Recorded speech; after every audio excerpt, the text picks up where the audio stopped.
Hello, I'm Caroline Searcy. Welcome to Bred to Win as we come off the back of another sensational day of racing with more great updates for pedigrees around the world. Coming up, highlights from Epsom Day at Randwick, Turnbull Stakes Day at Flemington and the European Championship, the Prix de l'Arc de Triomphe in Paris. We've watched over the past decade or more as Arrowfield Stud fine-tuned its partnership with Japan's leading breeders and the success that's come from that. Now we see three-time Group 1 winner, the stunning Admire Mars, a year down the track from his first Australian sojourn with some divine first foals on the ground. And Gus Rowland returns to Bred to Win in Arrowfield Stud's Horse Who Made You Love Racing. That's all coming up, but again, lots to cover in our Oz Horse News.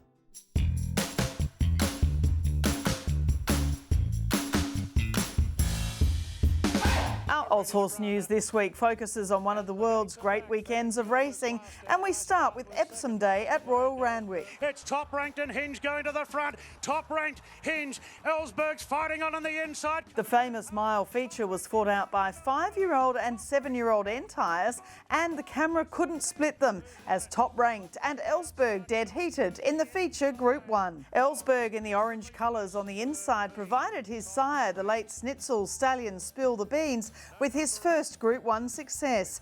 He was bought by Sedgenho Stud from Kitchwan Hills as a Magic Millions weanling for $50,000 and then sold to Spill the Beans trainer Gerald Ryan for $280,000 at the Magic Millions yearling sale. He's from the General Nadir mare Love of Liberty. Top Ranked is by the acclamation European speed-influenced Dark Angel from the authorised mare Countess Farama and was a 26,000 guineas yearling at the Tattersalls October sale in 2017. It was a big day for Widden Stud and their gun stallion Zoostar, as for yet another week the son of Northern Meteor featured and now leads the Australian Sires title with earnings already of over $3 million. Zoostar had 2 stakes-winning fillies on Epsom Day, interestingly both out of Fastnet Rock mares, after the win of several with the same nick through the week, including the promising Saturn Star at Rose Hill on Wednesday. It's Zoo Gotcha, North Star Lassen, she's Extreme Fireburn, can't get there, but Zoo Gotcha. His star filly Zoo Gotcha won her 3rd race of the Sydney Spring Princess Series,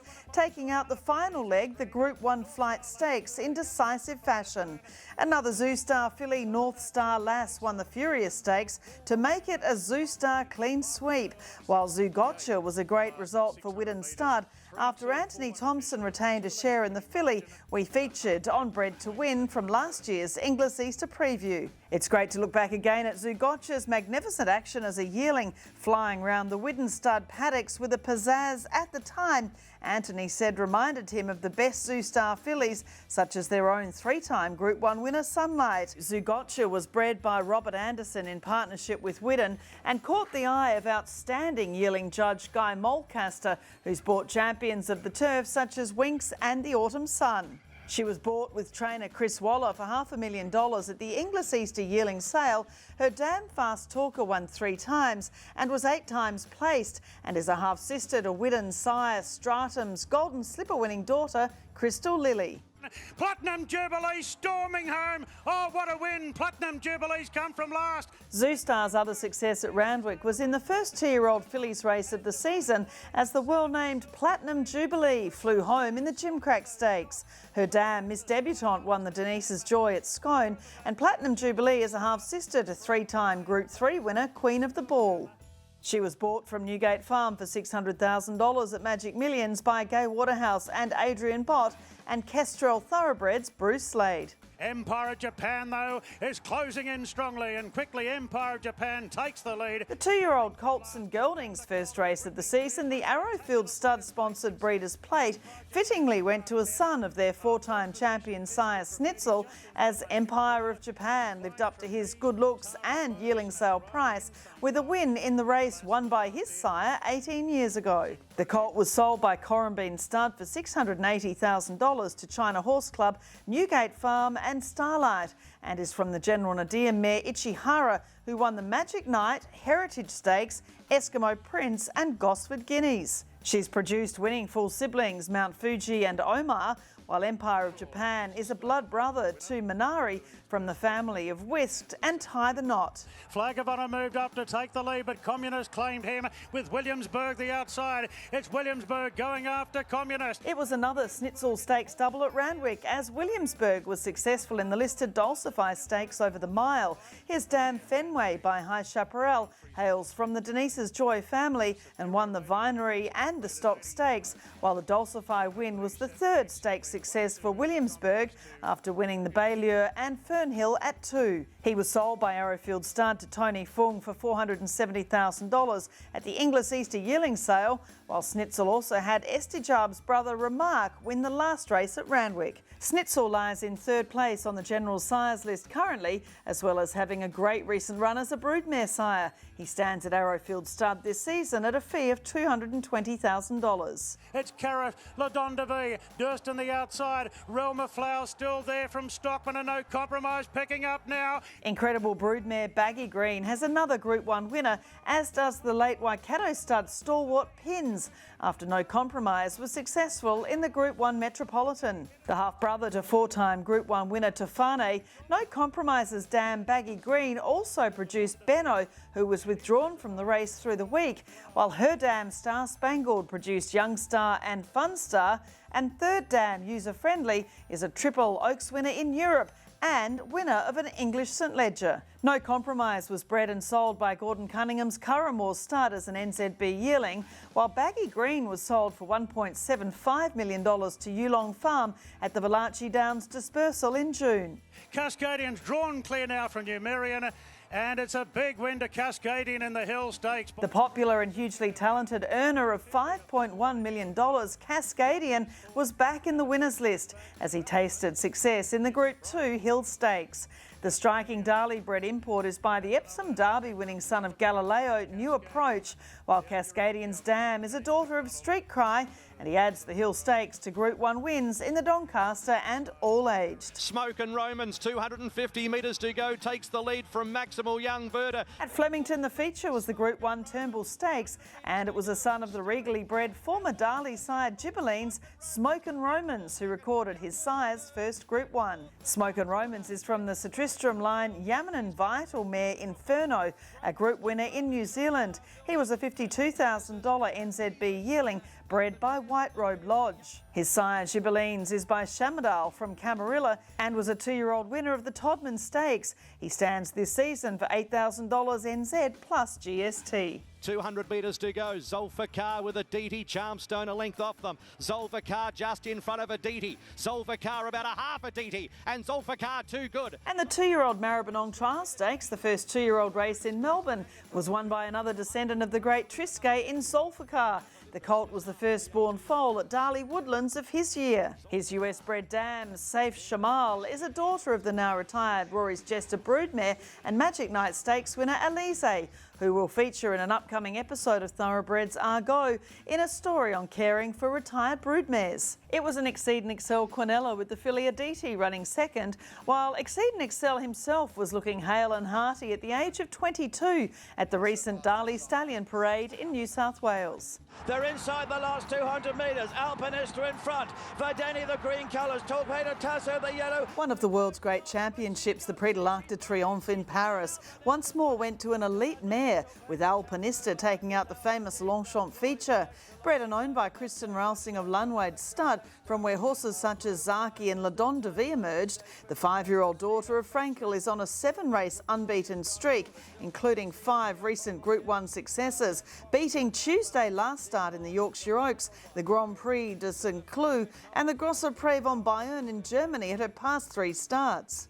Alpinista's second dam, Albanova, was a 3-time Group 1 winner in Germany, also bred by Rousing, while last season's champion sire Frankel, the unbeaten son of Galileo from the Danehill mare Kind, stands at Juddmonte Farms, Banstead Manor at a fee of £200,000. A pure product of her breeding operation.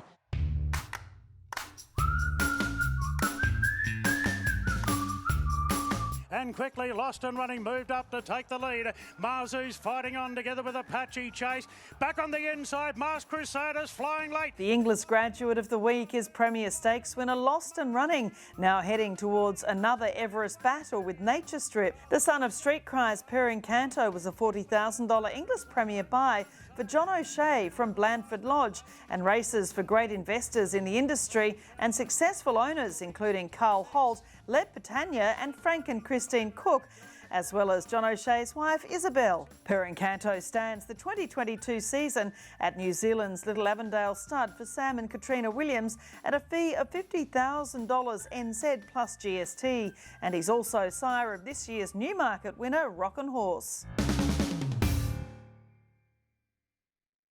Time for a break on Bred to Win. Coming up, the Cambridge Stud Performance of the Week and the stunning thoroughbred Admire Mars and his first pea in a pod foals on the ground at Arrowfield Stud.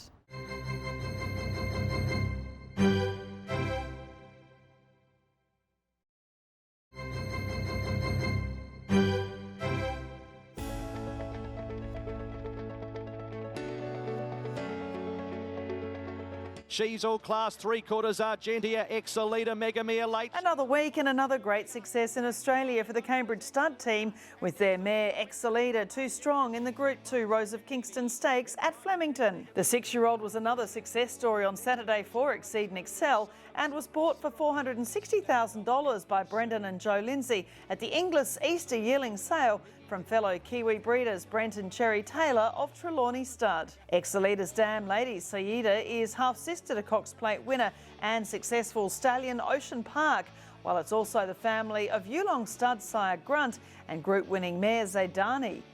The Rose of Kingston win took Exalita's earnings to over $500,000 and she'll take aim at the Group 1 Empire Rose Stakes during the Melbourne Cup Carnival. John Massara has a great relationship with leading Japanese breeders such as Katsumi Yoshida, and that's led to an ever-burgeoning legacy in Australia as the Japanese blood blends so well with the Danehill saturated broodmare herd. Admire Mars is the latest Japanese star to strut his stuff around the Arrowfield Stud parade ring, and his foals are receiving huge accolades just like Dad.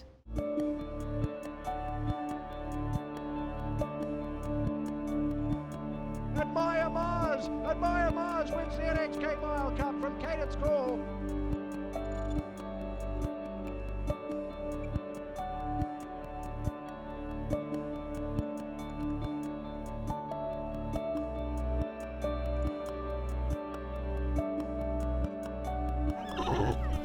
So we're halfway through the 2022 breeding season, and here at Arrowfield Stud there's been such a great relationship with Japan and the wonderful Japanese thoroughbreds. We're here to see Admire Mars and his first foals too, but it's a relationship that goes back a long time.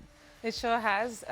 Back in the late 1990s, Arrowfield paid very close attention to the breeding in Japan, and they sent mares to Sunday Silence. Fast forward 25 years and we're seeing now how, they're winning Group 1 races. Japanese bred horses are winning Group 1 races in every major racing jurisdiction. It's Admire Mars and Mirko De Muro scores. And Admire Mars, of course, we know him as a fabulous racehorse, a triple Group 1 winner. But looking at him here now, his second season at Arrowfield, he's just an absolute bull, isn't he? And he's got that real charisma of a horse like Morris as well, who we know has Mazu as one of the elite sprinters here. But tell me what you see when you look at him the second season in. He's really let down beautifully. He's matured into a gorgeous physical. He's got a great depth, huge engine there, room for his engine and beautiful hindquarter. He's just a beautifully balanced horse and a very clean-legged horse. And, just throws a lot of quality into his stock. Well, the foals are just gorgeous. I mean, all foals are, we know that, but a look to them that shows that they are built to be racehorses. And this little filly from a mare called Legend Emma, the dam's by Lope de Vega from a Galileo mare, so again, best blood in the world too. A good moving foal and a nice size too, but he really stamps them, and not just by colour. Absolutely. The apple hasn't fallen far from the tree here in this instance, and hasn't the mare done a magnificent job? She's a first foal. She's a very athletic filly, very uncomplicated. Reports from the stud manager are they're very clean-legged horses, and we're delighted with what we've seen so far. Then we looked at the filly. This is from Adamina. She was stakes placed, and by Snitzel, of course, your own 4-time champion Australian sire, from the Demerger family that just keeps getting winners in stakes races as well. Beautiful foal, again, that striking chestnut, lovely, tall, well put together foal. But again, we're seeing, which is what we've seen be so successful, is that the Danehill blood, the Snitzel Redoutes, this is just such a great outcross. Yeah, absolutely. And Admire Mars is a complete outcross to the Danehill line mares, which we have an abundance of here at the farm. And his sire, Daiwa Major, has actually worked very well with the Danehill line mares. We've seen how well Morris has gone with, he had 6 stakes placed 2-year-olds in his first crop. Well, a horse who's particularly precocious like Admire Mars, he's been mated to a mare who, like this one, is placed in the Widden. There's no reason they can't get up and go early like this filly looks like.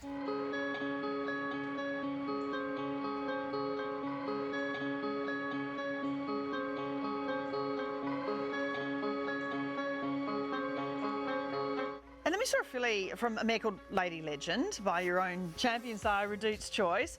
And this is just such a playful filly. She just has so much spunk about her. And I thought when we were watching him parading too, Admire Mars has a great personality. Like he looks as if he's pretty full of himself. And this filly is a chip off the old block. A lot of character, and I think, it's not surprising. He himself has a lot of character. He's got a lot of spunk. He's a pleasure for the boys. He's got a bit of X factor about him and a lot of, great presence. He's throwing that into his stock, and they're little live wires. They're loving their life so far in the spring. When you look the way she does, why wouldn't you want to show off? And again, just to refresh people about his sire, Daiwa Major, he is a son of Sunday Silence. That is the best blood. Yes, he was a 2-time champion sprinter miler.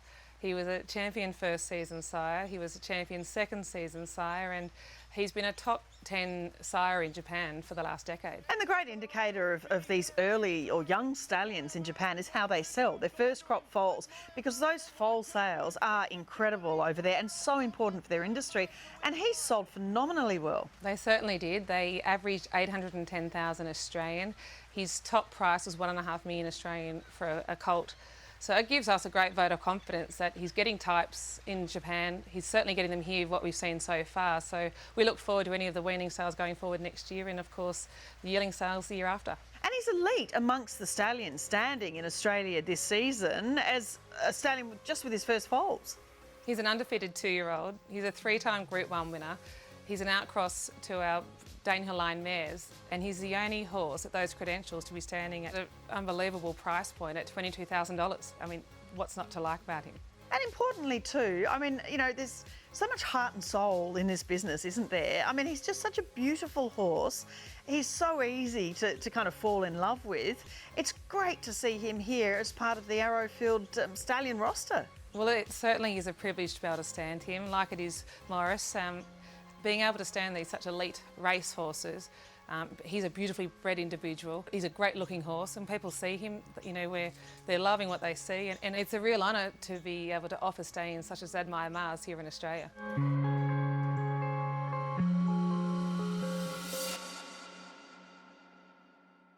Admire Mars, one of the best looking stallions you'll see, and I'm sure his foals will inherit more than just their good looks from their father.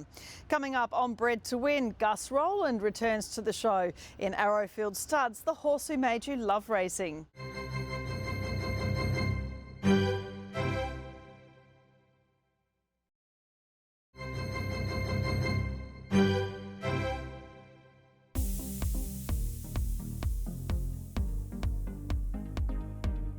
Caroline, it's a bit of a circuitous story, my route to racing, and it starts when I was in year 6 at primary school, and I grew up in a little country town called Armidale.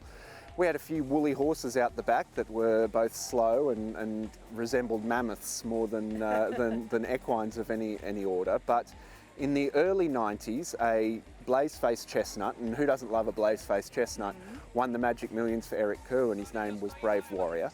And he was a son of the Bletchley horse called Cossack Warrior, who was a very gifted middle distance horse in the 1980s, won a Herbert Power.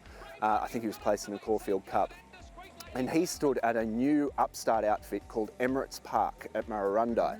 So my father took us down from Armidale to Murrurundi, And I was blown away by the acres and acres of black fenced paddocks and the beautiful horses that looked nothing like the prehistoric animals that were gambling about the paddocks in our backyard. And we saw where the stallions lived. There was a horse by Danzig called Snardee, who is the broodmare sire of Brazen Bow, and certainly looked a lot like Brazen Bow. Yep. Beautiful black horse with a white star. Brother to Chief's Crown called a Carver. It was in the nascent era of shuttling, so these horses were actually very high rate horses in Australia. And the centrepiece was this horse, Cossack Warrior, who's the sire of Brave Warrior. I fell in love with the breeding side that way and consumed pedigrees as much as I could. But Brave Warrior was then in the process of going through his 3-year-old campaign, competing against the Dane Wins and that great crop, the first crop of Dane Hills. He just couldn't quite get a Group 1. He won a Peter Pan, he won a Gloaming, he won a Far Lap, and he'd always find one better at Group 1 level. But what I loved was his heart. And as it turns out, he ended up being an excellent stallion, unfortunately taken early, struck by lightning, I think he was, at Eureka Stud in Queensland. And thankfully, he sired one son, very like him, Show a Heart, who continued on the Bletchingley line, probably the most significant conduit of the Bletchingley line, and a chip off the old block. Yeah, it's fascinating, isn't it? I mean, in your work when you were producing Bred to Win, and now with Annuals, which is just such a great podcast with TDN Australia, New Zealand, it's really great. The history of it is what people are really enjoying hearing again. And the history, I mean, I remember even Cossack Prince going back further, racing against the likes of Grosvenor and that era. You remember where you first fell in love with racing, don't you? Absolutely, and I think the stud book is the document that predates the peerage. People have been documenting thoroughbred pedigrees longer than they've been documenting human pedigrees. Right. Racing is history. I mean, in order to punt, you're looking at form, which is the history of a horse's performance. And one of the beautiful things that strings generations together is a horse's pedigree. And that's where I actually first fell in love with racing. Obviously, there was this game chestnut horse that personified that. Mm-hmm. But it allowed me to dive deeper into the breeding and the pedigrees of horses and become a Tesio nerd. And I think that's what really, really hooked me, that there's this story to tell that goes back generations.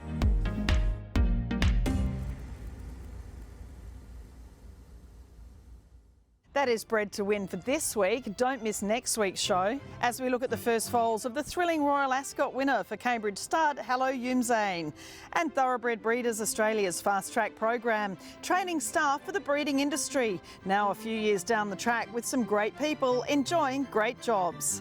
That and more next week. I'm Caroline Searcy. Look forward to seeing you then.